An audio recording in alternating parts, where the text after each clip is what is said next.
വബറകാതുഹു. അല്ലാഹു സുബ്ഹാനഹു വ തആല ഒരു മുഅ്മിൻ മരണപ്പെട്ടു കഴിഞ്ഞാൽ അവന് താമസിക്കാൻ ഉണ്ടാക്കിയ ഇടങ്ങളാണ് സ്വർഗം നരകം എന്നുള്ളത്. നല്ലവർ സ്വർഗത്തിലെത്തും, ചീത്ത മനുഷ്യന്മാർ നരകത്തിലെത്തും. അങ്ങനെ അല്ലാഹു സുബ്ഹാനഹു വ തആല നരകത്തിനെയും സ്വർഗത്തിനെയും പടച്ചപ്പോൾ സ്വർഗവും നരകവും അള്ളാഹുവിനോട് സംസാരിച്ച ഒരു സംസാരം ഇമാമിങ്ങൾ നമ്മെ പഠിപ്പിക്കുന്നത് കാണാം. അല്ലാഹു സുബ്ഹാനഹു വ തആല ആദ്യമായി സ്വർഗത്തെ പടച്ചപ്പോൾ, സ്വർഗത്തിൻ്റെ എല്ലാ സുഖങ്ങളും പഠിച്ചപ്പോൾ, അതിലുള്ള എല്ലാ നിഅമത്തുകൾ അല്ലാഹു പഠിച്ചപ്പോൾ സ്വർഗം തന്നെ അത്ഭുതപ്പെട്ടു ചോദിച്ചുപോയി, അല്ലാഹ് ഇത്ര വലിയ നിഅമത്തുകളും ഇത്ര വലിയ സന്തോഷങ്ങൾ ഇത് ആർക്ക് വേണ്ടി ഉള്ളതാണെന്ന് ചോദിച്ചപ്പോൾ അല്ലാഹു സുബ്ഹാനഹു വ തആല പറഞ്ഞത്, എൻ്റെ അടിമകളിൽ നിന്ന് ചില മനുഷ്യന്മാർക്ക്, ചില വിഭാഗങ്ങൾക്ക് മാത്രം, എല്ലാവർക്കെന്നല്ല, ചില വിഭാഗങ്ങൾക്ക് മാത്രമെന്ന് സ്വർഗത്തിനോട് അല്ലാഹു പറയണം.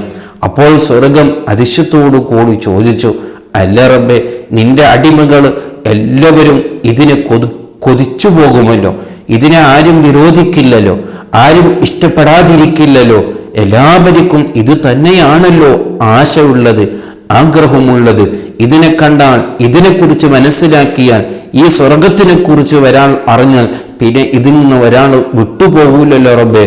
അങ്ങനെ ചിന്തിക്കുമ്പോൾ എല്ലാ അടിമകളും ഈ സ്വർഗത്തിലേക്ക് എത്തുമല്ലേ മനസ്സിലാകുന്നത്. പക്ഷേ നീ എന്തേ ചില ആൾക്കാർ മാത്രമേ വരുമെന്ന് പറഞ്ഞത് എന്ന് പറഞ്ഞപ്പോൾ അല്ലാഹു സുബ്ഹാനഹു വ തആല അങ്ങോട്ട് പറഞ്ഞൊരു മറുപടിയുണ്ട്. ഓ സ്വർഗമേ, നിന്നിലേക്ക് എത്തണമെങ്കിൽ ചില കടപ്പാടുകളുണ്ട്, ചില കടമകൾ അവൻ കടക്കേണ്ടി വരും. അതായത് സ്വർഗത്തിലെ സുഖങ്ങൾ അനുഭവിക്കണമെങ്കിൽ അവൻ ദുനിയാവിൽ കുറേ ദുഃഖങ്ങൾ അനുഭവിക്കേണ്ടി വരും, കുറേ വിഷമങ്ങൾ അവൻ അനുഭവിക്കേണ്ടി വരും. ദുനിയാവിൻ്റെ കുറേ സുഖങ്ങളൊക്കെയും അവൻ വിടേണ്ടി വരും. ദുനിയാവിൻ്റെ ആ ആഡംബരങ്ങളൊക്കെയും ചിലപ്പോഴൊക്കെ എനിക്ക് വേണ്ടി, നിനക്ക് വേണ്ടി അവൻ ത്യജിക്കേണ്ടി വരും. പക്ഷേ ദുനിയാവ് ആസ്വദിക്കാൻ തുടങ്ങിയ ഒരുത്തൻ അത്ര പെട്ടെന്ന് ദുനിയാവ് അവൻ വിടൂല, ദുനിയാവിനെ പിന്നാലെ ഓടും. അപ്പോൾ അവൻ സ്വർഗം മറക്കും. അങ്ങനെ ദുനിയാവിൻ്റെ പിന്നാലെ പോകുന്ന കുറേ ആൾക്കാർ അവർക്ക് സ്വർഗം നഷ്ടപ്പെട്ടു പോവുകയാണ്.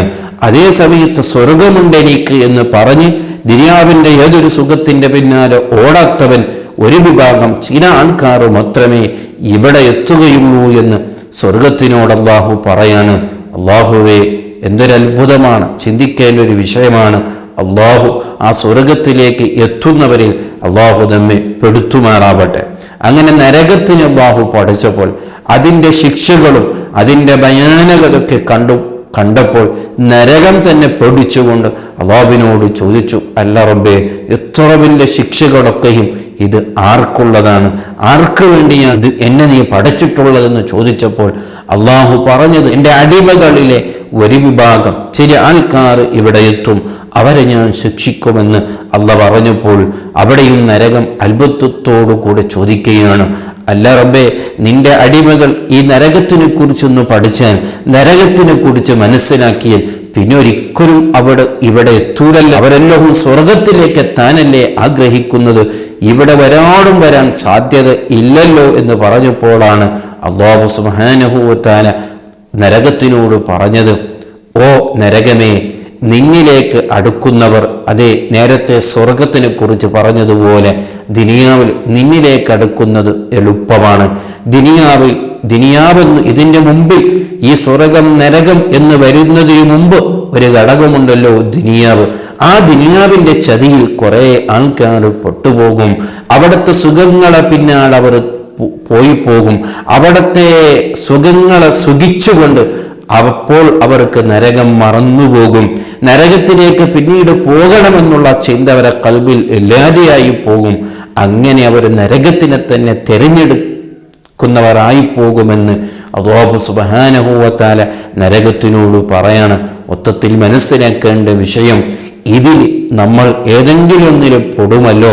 അല്ലാഹു നമ്മെ കാത്തുരക്ഷിക്കട്ടെ. ആ ദുനിയാവിനെ ശരിക്കും വേണ്ടതുപോലെ മനസ്സിലാക്കി സ്വർഗത്തിനെ വേണ്ടതുപോലെ മനസ്സിലാക്കി, നരകത്തിനെ വേണ്ടതുപോലെ മനസ്സിലാക്കി ഈ ദുനിയാവിനെ അള്ളാഹു ഇഷ്ടപ്പെട്ട രീതിയിൽ ഉപയോഗിക്കുന്ന ആ നല്ലവരിൽ അള്ളാഹു നമ്മെ പെടുത്തുമാറാവട്ടെ. അസ്സലാമു അലൈക്കും വറഹ്മത്തുള്ളാഹി വബറകാതുഹു.